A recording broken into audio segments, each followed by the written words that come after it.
pocas veces nosotros pensamos hoy en día acerca de la segunda venida de Cristo con el sentido de urgencia, con la intensidad y la pasión con la que ese tema está desarrollado en la palabra de Dios. Yo creo que nos hemos acostumbrado a que Él va a venir y mientras tanto la iglesia se ha distraído haciendo sus propias cosas aquí en este reino del aquí y del ahora, pero la realidad es que nosotros tenemos un llamado de parte de Dios a vivir de una manera y a anunciar el evangelio de una manera en medio de o entre la primera y la segunda venida de nuestro Señor Jesucristo.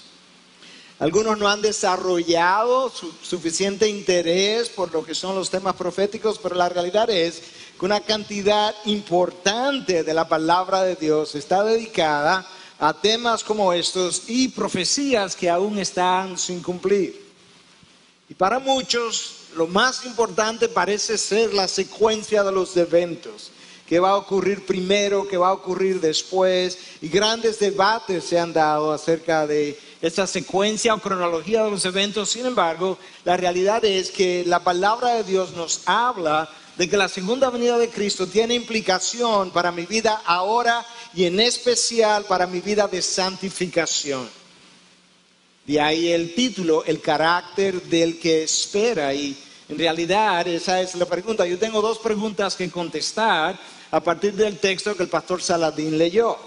La primera es, ¿cuál es la relación que guarda el día del juicio y la venida de Cristo con mi vida de santidad y piedad? Porque Pedro usa ambos términos. Y la segunda pregunta es, ¿cuál es la diferencia entre mi santidad y mi piedad? ¿O hay alguna diferencia? Y a partir del texto que el pastor Saladín leyó, yo quisiera emplear el tiempo que me queda en contestar esas dos preguntas. Yo creo que para entender un texto con frecuencia nos ayuda a conocer un poquito del autor, del trasfondo, y parte de eso Sugel mencionó anoche cuando hablaba. Esta carta ha sido atribuida tradicionalmente a Pedro. Esta es su segunda carta y de hecho él dice que la había escrito una anteriormente.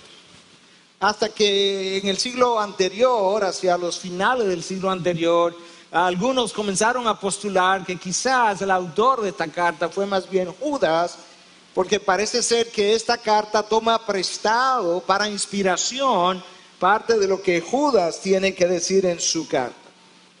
La realidad es que el apóstol Pedro, que es como tradicionalmente entendemos, escribió esta carta, está tan preocupado como Judas por los falsos maestros. Ambos hablan en términos futuristas. Y de hecho, solamente esta carta habla tan vehementemente en contra de los falsos profetas como lo hace Judas. De manera que ahora nosotros tenemos algo en común entre estas dos epístolas. Pero por lo menos sabemos que Pedro, que creemos fue su autor, estaba preocupado por la infiltración de las falsas enseñanzas, de las herejías que estos falsos maestros estaban introduciendo en este momento en relación a la segunda venida de Cristo. Nosotros no sabemos dónde estaba Pedro localizado cuando la escribió. Algunos piensan que estaba en la prisión, pero por lo menos sabemos su preocupación.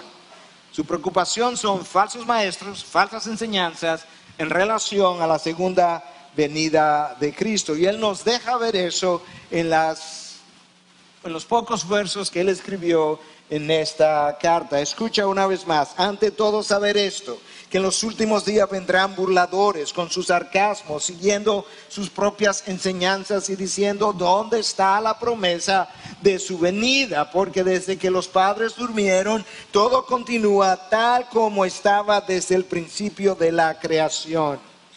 Pedro califica a los falsos maestros de burladores, lo califica de sarcásticos, gente que viven conforme a sus propias pasiones y personas que ponían en tela de juicio el carácter de nuestro Dios al cuestionar el cumplimiento de una promesa que él había hecho, pero que en realidad nunca se había cumplido en los cientos de años que ellos tenían conocimiento desde el diluvio hasta esa parte. ¿Dónde está la promesa de su venida? Nada ha cambiado. Y Pedro entonces aprovecha la oportunidad para recordarle a aquellos que estaban enseñando eso y a sus discípulos que ciertamente ellos no se dan cuenta de que los cielos existían desde hace mucho tiempo y también la tierra surgida del agua y establecida entre las aguas por la palabra de Dios. Por lo cual el mundo de ese entonces fue destruido siendo inundado con agua. Pero los cielos y las tierras actuales están reservados por su palabra para el fuego, guardados para el día del juicio y de la destrucción de los impíos. Los falsos maestros cuestionaban el cumplimiento de esa promesa de Dios y lo hacían de una manera muy conveniente. Ellos estaban ignorando el pasado para cuestionar el futuro.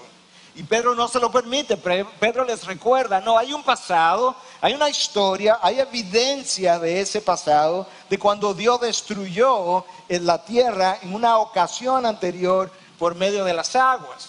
Y si bien es cierto que cuando Dios hizo eso, Dios prometió jamás volver a destruir la tierra por medio de agua, como dice Génesis 9, no es menos cierto que en ese momento Dios no dijo que jamás volvería a hacerlo de alguna otra manera. Y ahora Pedro aprovecha para decirle, aquella promesa fue cumplida, esta promesa será cumplida, y eso lo atestigua su misma palabra. Los cielos y las tierras actuales están reservados por su palabra para el día del juicio. Ellos cuestionan el futuro ignorando el pasado. Y Pedro dice, no, habrá un fuego. Es un fuego que visitará la tierra y la visitará de una manera extraordinaria, de una forma que quizás jamás querramos recordar en el día de esa visitación. Amados, ahora le está escribiendo a aquellos que han seguido al Señor Jesús, aquellos que no se han ido con los falsos maestros, aquellos que todavía creen la promesa del Señor. Amados, no ignoréis esto, que para el Señor un día es como 1000 años y 1000 años como un día. El Señor no se tarda en cumplir su promesa, según algunos entienden la tardanza, sino que es paciente para con vosotros, no queriendo que nadie perezca, sino que todos vengan al arrepentimiento. Amados, hay un retardo relativo de la venida del Señor, relativo a nuestra vida de 70 u 80 años, que entonces ve 1000 años como una eternidad. Pero ese retardo tiene una explicación, tiene una razón de ser, está arraigado en el carácter mismo de Dios, que es misericordioso y que está retardando a propósito lo que es su segunda venida, con la finalidad de poder producir arrepentimiento en la vida de mucha gente que Él eligió desde antes de la fundación de los siglos y que ulteriormente verán su cumplimiento en la espera misericordiosa de nuestro Dios. Amados, no agitéis. Dios sabe lo que está haciendo. Y para un ser que vive, como creo ya Sujel abordaba anoche brevemente, para un ser que vive fuera del tiempo, que no es afectado ni por el paso del tiempo ni por el espacio, entonces esta espera que a nosotros nos parece eterna es como un abrir y cerrar de ojos. Realmente esa es la introducción a mi texto. Cuando me hicieron la invitación, el texto que aparecía en la invitación comienza ahora, del versículo 10 al 14. Todo lo anterior era simplemente el prefacio para nosotros comenzar a explorar un poco estos versículos siguientes. El versículo 10 comienza con esta frase, el día del Señor. Esta frase equivale a otra similar que aparece en la palabra, el día de la ira del Señor. Son dos frases equivalentes y frecuentes. 24 veces en la revelación o en la historia redentora, 20 en el Antiguo Testamento, 4 en el Nuevo Testamento. Y yo creo que la frecuencia con la que el Señor está usando esa frase, sin contar múltiples otras frases sinónimas, nos da a nosotros una idea de que Él quiere que sus hijos jamás olviden de que hay un día de su visitación donde sus hijos serán recompensados, donde la justicia será implantada, donde la injusticia será reivindicada, y que aquellos de nosotros que esperamos estemos con paciencia, alentándonos los unos a los otros en la espera de su segunda venida. Habrá un día cuando Él juzgará a las naciones. Habrá un día que es desconocido para el hombre. Un día que Dios Padre conoce. En el momento en que Cristo visitaba la tierra, Él mismo dijo: el día y la hora solamente mi Padre lo conoce. En ese momento, hasta a Él mismo le estaba vedado por un acuerdo entre el Padre y el Hijo. Imagínate cuánto más nosotros debiéramos estar aquietados en el desconocimiento del día y de la hora. ¿Te imaginas si estuviéramos convencidos de que su segunda venida no va a venir por los próximos 500 años? ¿Te imaginas la laxitud de vida del mismo pueblo de Dios? Dios conoce nuestras limitaciones. Dios conoce lo que necesitamos para nosotros mantenernos fieles a su revelación. Y ese día entonces Dios pagará a los justos y a los impíos, como bien dice Pablo a los Corintios en 1 Corintios 5:10, que todos compareceremos ante el tribunal de Cristo para rendir cuentas. Eso nos llama a la sobriedad, para rendir cuentas de todo cuanto hayamos hecho, ya sea bueno o sea malo. Dios no está retardando sus promesas sin sentido ni propósito. Cuando una mujer embarazada va por el 8º mes, eso no dice que el embarazo no va a terminar. El mundo está preñado y el hijo está en camino. Pero ese día y esa hora solamente Dios lo conoce. Escucha cómo Pedro sigue definiendo este día. Habrá un gran estruendo. Nosotros no sabemos exactamente lo que eso será, pero la palabra en el original suena más como el sonido de una flecha que es lanzada a gran velocidad por los aires, una especie de... O quizás el sonido que las chispas de un gran fuego hacen cuando está ardiendo fuertemente. Habrá algo de eso. Y en medio de eso entonces la aparición de ese gran día donde todos los elementos de la tierra o de la creación serán consumidos. Si esos elementos representan la tierra, el aire, el fuego, como los antiguos pensaban que eran los elementos esenciales de la creación, o si representan los astros y todo el universo ha sido sometido a debate, pero la mayoría entiende que realmente el universo será consumido por este gran fuego. Imagínate por un momento, Salvador nos llamaba a la imaginación anoche, imagínate por un momento todo un universo compuesto de millones y billones de astros en un solo instante siendo colapsado en una bola de fuego como parte de la visitación del día del Señor. Si grande parece ese evento, si extraordinariamente poderoso deberá ser ese evento de colapso de todo el universo y de fuego que lo consume todo, más grande debe ser la persona detrás del evento que lo controla, lo produce y logra su propósito sin nunca hacer daño a sus criaturas. Imagina de qué Dios estamos hablando. La razón por la que yo quiero enfatizar eso es porque Pedro me está diciendo que estos eventos, incluyendo el colapso del universo, esta bola de humo, si yo pudiera decir, o de fuego, debiera estimularme a mí a la vida de santidad y de piedad. De tal forma que de alguna manera yo tengo que contemplar esto y concluir que esto es un estímulo para mi vida de santificación en lo que eso ocurre. Eso no será un día cualquiera. Eso no será un día más. Ese será un día para ser recordado para siempre. Los hijos de Dios lo recordarán porque finalmente sus promesas fueron cumplidas y vieron al Cristo de la gloria como Él es. Y lamentablemente, los impíos lo recordarán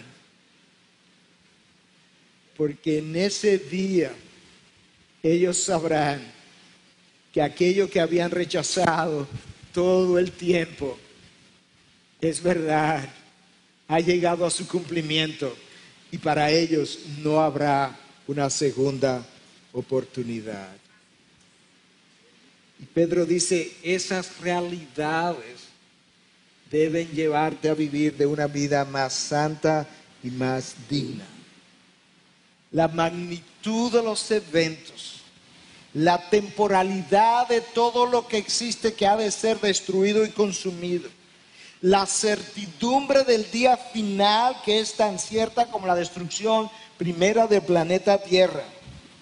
Todo eso debe llevar al creyente a la reflexión y a la meditación acerca del disfrute de esto temporal y pasajero que no tiene valor eterno y debe entonces producir en él un anhelo distinto al que él conoce, al que él tiene y que lo debe mover de donde él está a donde Dios quiere que él esté.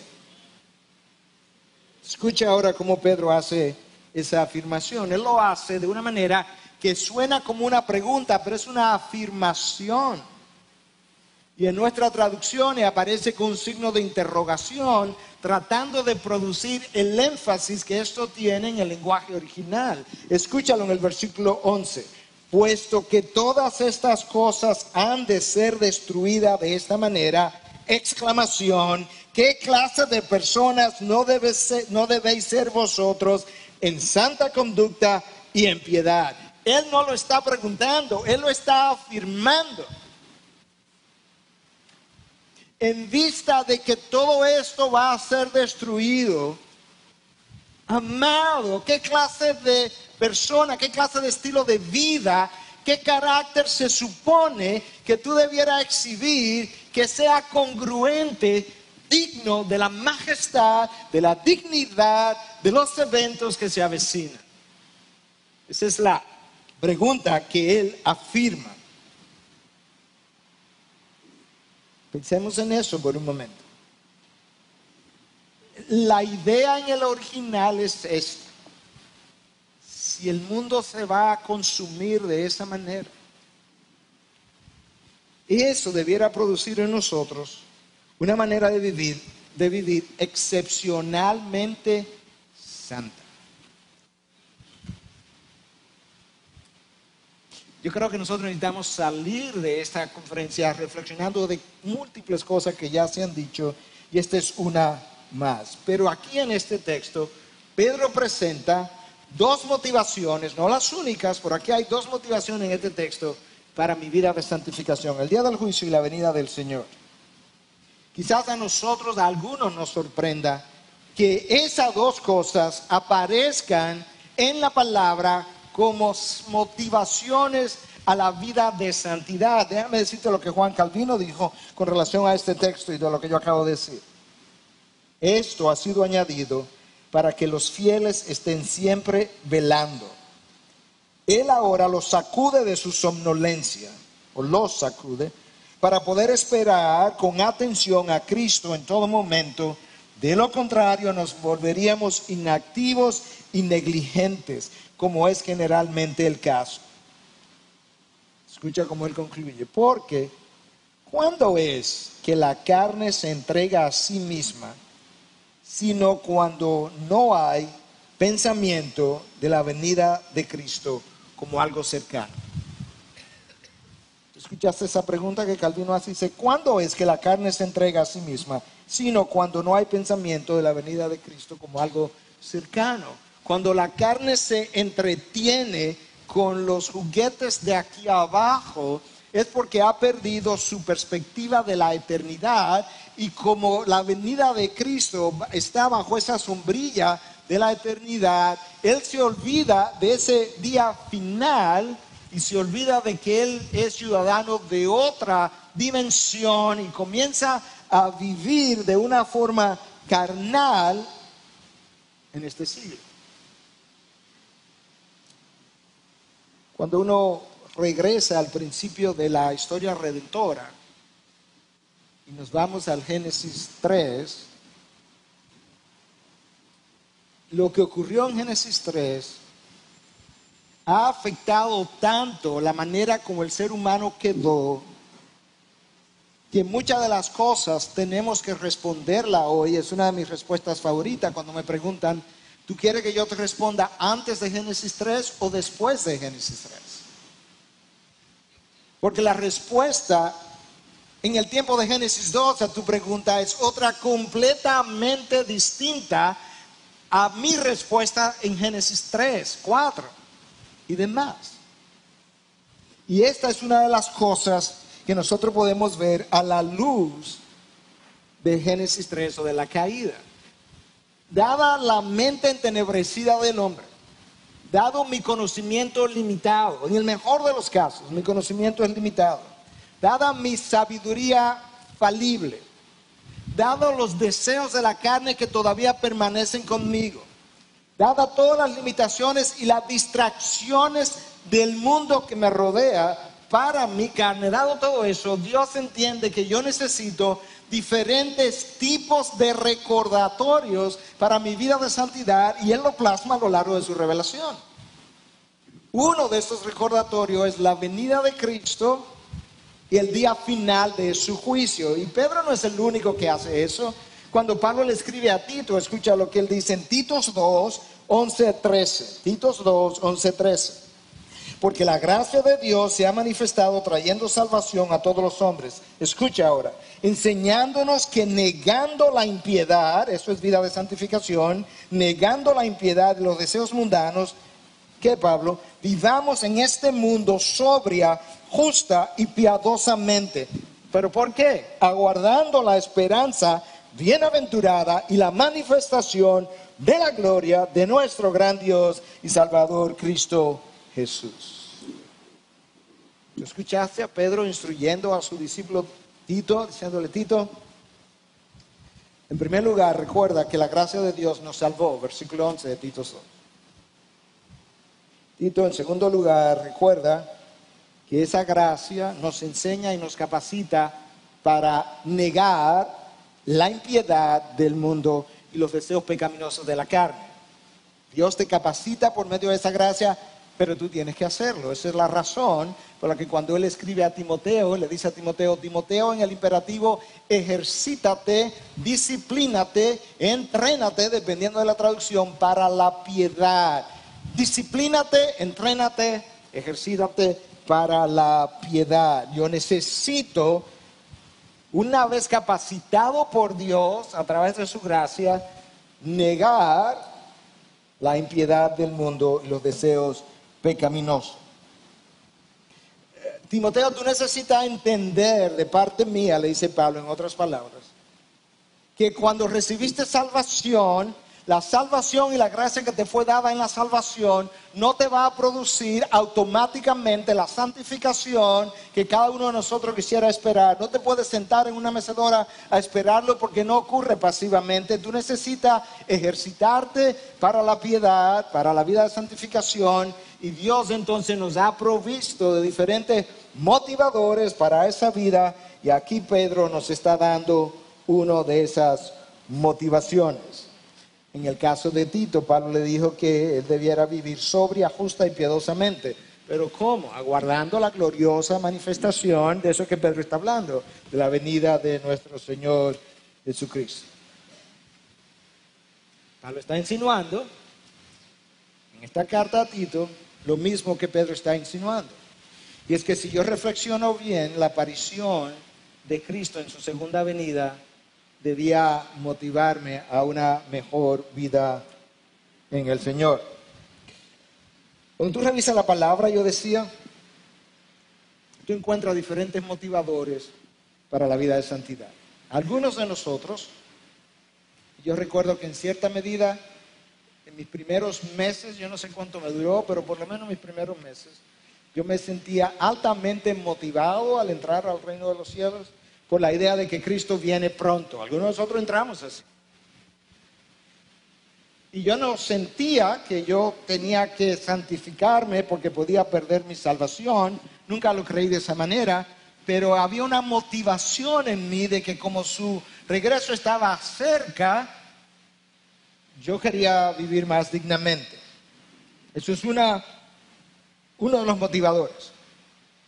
En Levíticos 11:44 y 27, así como en Primera de Pedro 1:15 y 1:16, la motivación es esta: sed santo porque yo soy santo. Mi carácter santo, del Dios a quien tú sirves y a quien tú representas, debe ser para ti una motivación a la santidad. De hecho, Levítico 19 menciona el nombre sagrado de Dios, Jehová, 16 veces.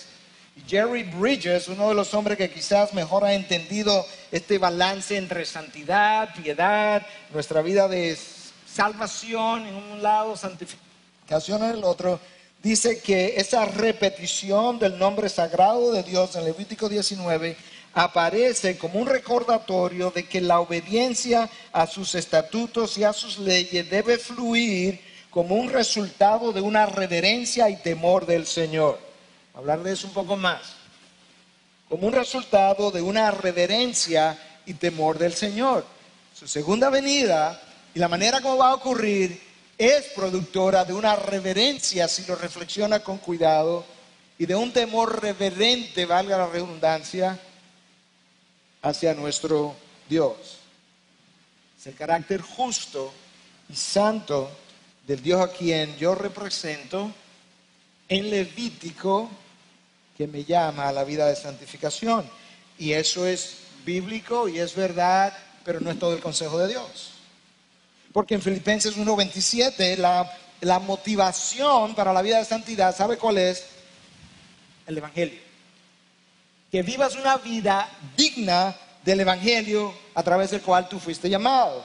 Y eso es bueno y está bien y es bíblico, pero no representa toda la revelación de Dios. Porque en Juan 14:15 la motivación para la obediencia es mi amor por Cristo. Si me amáis, guardaréis mis mandamientos. Y eso es verdad y es bueno, pero no representa toda la revelación de Dios. Cuando yo llego al libro de Hebreos, el autor de Hebreos vuelve a hablarme otra vez en los mismos términos que Pedro me habla y me dice que otra motivación para mi vida de obediencia, de santidad, de piedad, es la segunda venida de nuestro Señor. Escucha cómo el autor de Hebreos lo dice en el capítulo 12, versículo 26 al 29.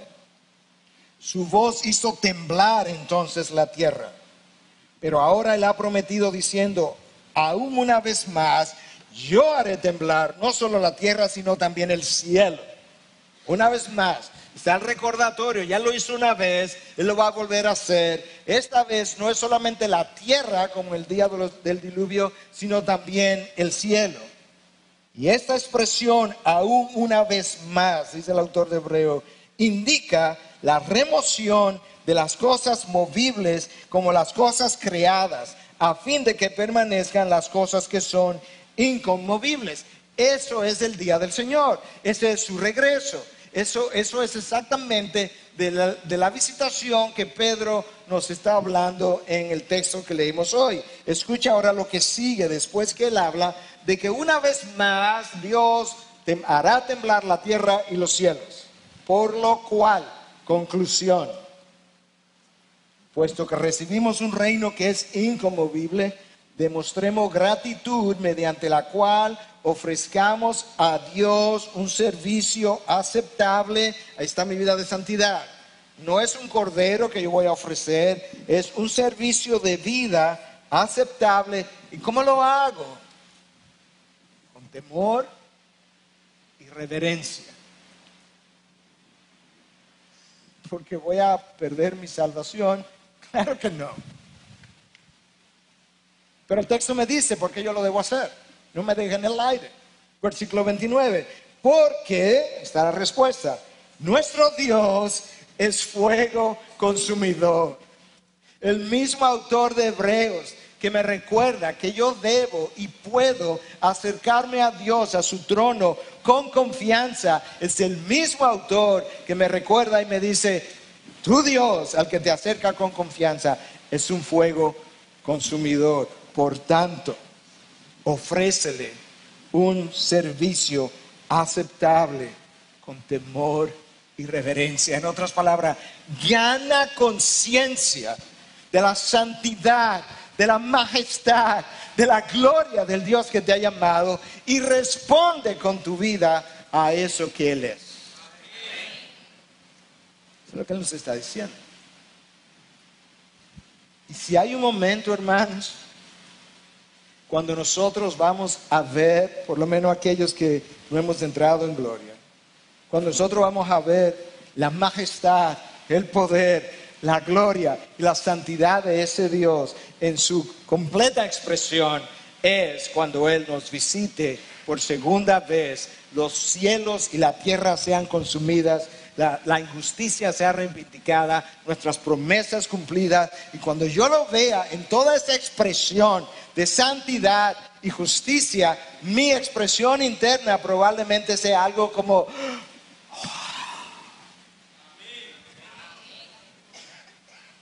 Y estos autores están tratando de ayudarme a que yo pueda hacer eso ahora,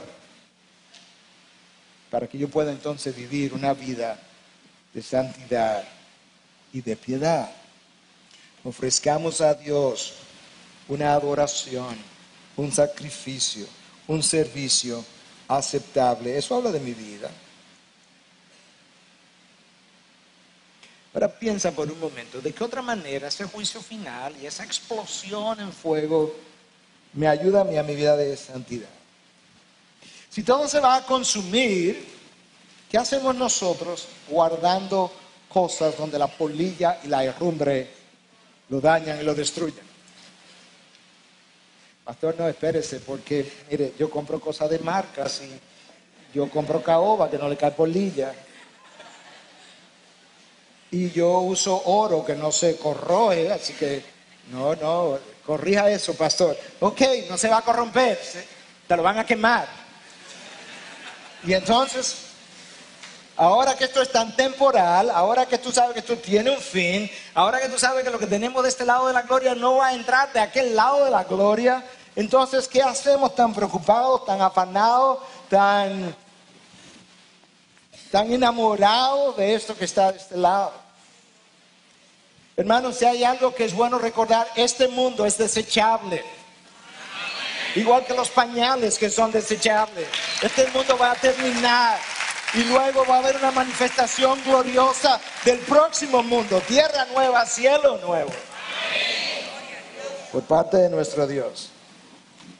Dios nos ofrece una gama de motivaciones para la vida de santidad. En este texto de Pedro, es la segunda venida de Cristo, su visitación, su aparición gloriosa, el juicio de las naciones, la consumación de los tiempos. Y eso Pedro dice debe motivarme a la vida de, versículo 11, que debiéramos ser santos en conducta y en piedad. Él me separa esas dos cosas, por tanto es bueno, que era mi otra pregunta, entonces tratar de responder brevemente. ¿Cuál es la relación y la diferencia? Están relacionadas, no la puedes separar estas dos palabras, pero no son exactamente la misma. La santidad tiene que ver con el carácter moral que el Espíritu de Dios va cultivando, va produciendo en el creyente, asemejándolo a la imagen de Cristo. La piedad se construye sobre el carácter santo, pero no es exactamente lo mismo. La piedad, han dicho muchos, tiene que ver con una devoción a Dios. Una devoción. Algo que ha producido un cambio en mi vida de tal forma que toda mi vida está dedicada a ese Dios. Y que esa devoción ha sido producida de una manera que nosotros podemos aprender para que podamos tener la misma devoción. Cuando nosotros nos regresamos otra vez al principio de la historia redentora, al Génesis, y tú comienzas a leer de estos hombres que vivieron tantos años y murieron, cuando tú llegas al nombre de Enoc, hay 6 nombres que aparecen antes de Enoc. Y dice, fulano vivió tantos años y murió, fulano vivió tantos años y murió, fulano vivió tantos años y murió. Cuando llega a Enoc dice, y Enoc caminó con Dios y Dios se lo llevó, no fue más. Es interesante que no dice, y Enoc vivió tantos años y Dios se lo llevó. No lo define con la misma frase que define a los otros 6. No, Enoc caminó con Dios. Tú adelanta entonces al Nuevo Testamento y te va al libro de Hebreos, donde aparece el Salón de la Fama de la Fe, y ahí está Enoc, otra vez. Yo quiero saber lo que el autor del libro de Hebreos dice de Enoc, porque quizás me ayuda a saber cómo fue que él caminó con Dios. ¿Qué significa esa frase? Y de Enoc dice que Enoc agradó a Dios.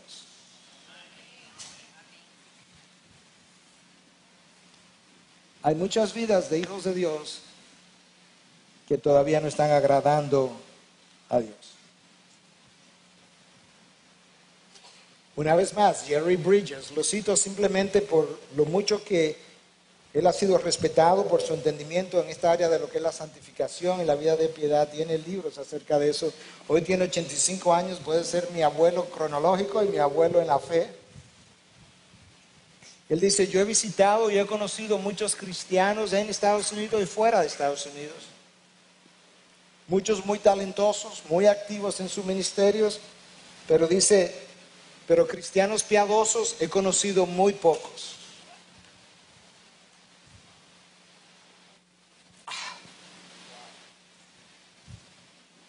La falta de piedad en los hijos de Dios es un problema que ha aquejado a la iglesia desde el primer siglo. Yo he estado reflexionando para mi mensaje sobre esto precisamente y me fui a revisar las cartas del Nuevo Testamento y me fui a Corinto, me fui a los Gálatas, me fui a los Hebreos. Ustedes son unos niños, están bebiendo leche. Debieran ser maestros. Están todavía en las cosas elementales de los oráculos de Dios. Y entonces, una vez más, pude ver y decir, wow. La piedad es esa característica, esa marca del carácter del cristiano que lo distingue de otros, como quizá Enoc, porque tiene una devoción a su Dios. Y esa devoción ha sido producida por 3 cosas: el temor del Señor, el amor del Señor, el anhelo por el Señor. ¿Notaste el énfasis en el Señor? El temor del Señor, el amor por el Señor y el anhelo por el Señor también. El temor del Señor tiene que ver con ese sentido de reverencia que el cristiano necesita tener hacia su Dios. Antes de Dios mostrarnos su amor en completo despliegue en la cruz, Él nos mostró su majestad, su gloria, su santidad en el monte Sinaí, lo hizo temblar. De una manera que yo pueda entender todo lo que Él es. Nota qué es lo que en el libro de Apocalipsis, cuando estamos cerrando la historia redentora, nota en este texto, por lo menos que yo voy a leerte, nota qué es lo que llama a las naciones a la adoración. Escucha lo que dice Apocalipsis 15, 3 y 4. La reverencia por su santidad y la confianza motivada por su amor, eso es mi comentario, aquello que yo quería decir. Este es el texto. Grandes y maravillosas son tus obras, oh Señor, Dios Todopoderoso. Justos y verdaderos son tus caminos, oh Rey de las naciones. Oh Señor, ¿quién no temerá y glorificará tu nombre? Pues solo tú eres santo, porque todas las naciones vendrán y adorarán en tu presencia, pues tus juicios, tus justos juicios han sido revelados. Es la santidad y la justicia del carácter de Dios que llama a las naciones a la adoración en este texto. Y si hay algo que va a mostrar esa parte del carácter de Dios a la que Pedro está haciendo referencia, es la aparición de esta imagen gloriosa de su Hijo, trayendo a fin el mundo por una sola razón, consumiendo toda la creación de Él por una sola razón. Mi creación ha sido corrompida por el pecado, mi santidad no negocia el pecado, esto se acabará. Y habrá entonces un cielo nuevo y una tierra nueva. Tus justos juicios han sido revelados. Yo necesito ese temor reverente de Dios como parte para cultivar mi vida de santidad. Y esta reflexión sobre lo que va a pasar al final me ayuda en eso. John Murray, el fundador del Westminster Theological Seminary, dice: lo que adoramos o a quien adoramos determina nuestra conducta.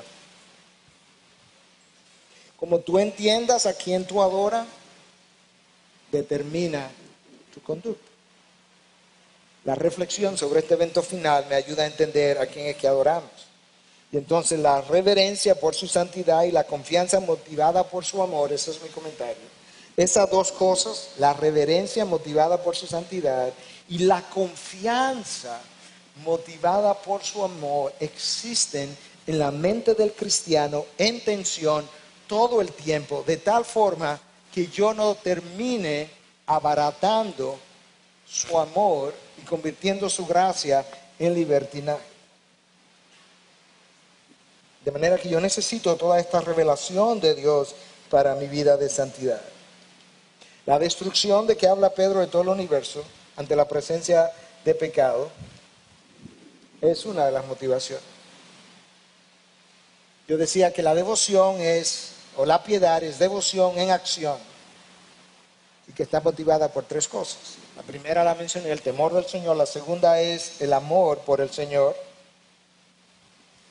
Y alguien pudiera decir: bueno, pastor, ¿y dónde usted ve el amor del Señor en este texto de Pedro? Porque yo no lo veo. Bueno, mira el versículo 13 con un poquito más de detalles. Pero, o sea, Pedro habla de la destrucción con un gran fuego, intenso fuego, versículo 12. Versículo 13 me hace un pero. Pero, según su promesa, nosotros esperamos nuevos cielos y nueva tierra. Y alguien puede decir que tiene eso que ver con el amor de Dios. Todo. Si el impío espera destrucción completa, absoluta e infinita para siempre de todo lo que Él es y lo representa, pero los hijos de Dios esperan nuevo cielo y nueva tierra, eso es una manifestación extraordinaria del amor especial de Dios para con los suyos. ¿No crees? Eso produce devoción en nosotros. ¿Qué clase de persona debíamos nosotros ser, dice Pedro, en santa conducta y piedad? Y finalmente, como productor de piedad en nosotros, el temor de Dios, el amor de Dios y ahora el anhelo por Dios. Pastor, ¿y dónde usted ve eso en el texto de Pedro? Está ahí, quizá no tan directamente, tiene que irte un poco más al paso y reflexionarlo. Pero en el versículo 14, oye lo que dice: por tanto, amados, puesto que aguardáis estas cosas, procurad con diligencia ser hallados por Él en paz, ¿cómo? Sin mancha e irreprensible. La palabra traducida ahí como aguardáis es una palabra que me habla de esperar con anhelo, esperar con paciencia, esperar con anticipación. Y Pedro dice: como vosotros habéis sido llamados a esperar con anhelo, con anticipación estas cosas, entonces procurar con diligencia. Ahí está mi contribución a lo que es aquello para lo cual Dios me ha capacitado. Procurar con diligencia ser hallado por Él en paz. ¿Cómo? En santidad. ¿Cómo lo dice? Sin mancha e irreprensible. Obviamente no nos están llamando a la vida de perfección, pero nos están llamando a una vida que sea caracterizada de una manera que nuestro testimonio público, de manera genuina, no fingida, pueda ser caracterizado por los hombres, porque si Dios me examina siempre va a encontrar faltas, y muchas, y todos los días, como ya Marco nos recordaba, aún en el momento de la prédica y durante la prédica. Pero que por lo menos, de manera genuina, dada la diligencia y el entrenamiento que Pablo llama a Timoteo a tener, que mi vida pueda ser dicha que es una vida sin mancha, irreprensible. Déjame darte un ejemplo humano y mortal, porque Cristo siempre será un ejemplo, pero humano y mortal. Daniel no fue un hombre sin pecado. De hecho, cuando Daniel ora dice, yo y mi pueblo hemos pecado contra ti. Pero cuando le pusieron 120 sátrapas a Daniel para indagarlo, no pudieron encontrar falta. La única falta que encontraron fue en relación a su relación con Dios. ¿Qué problema?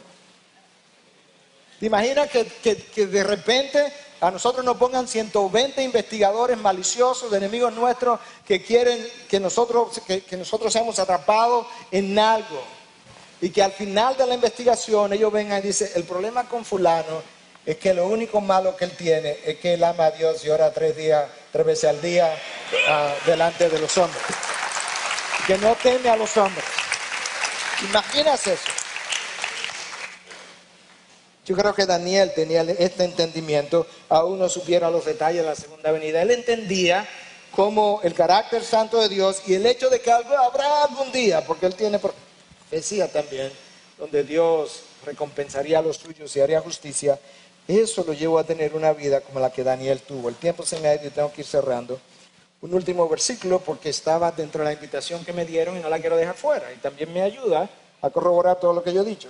Ya fue citado aquí por Lester esta mañana. Primera de Juan 3, 2 y 3. Amados, ahora somos hijos de Dios y aún no se ha manifestado lo que habremos de ser. Pero sabemos que cuando Él se manifieste, seremos semejantes a Él, porque le veremos como Él es. Ahí está su segunda venida.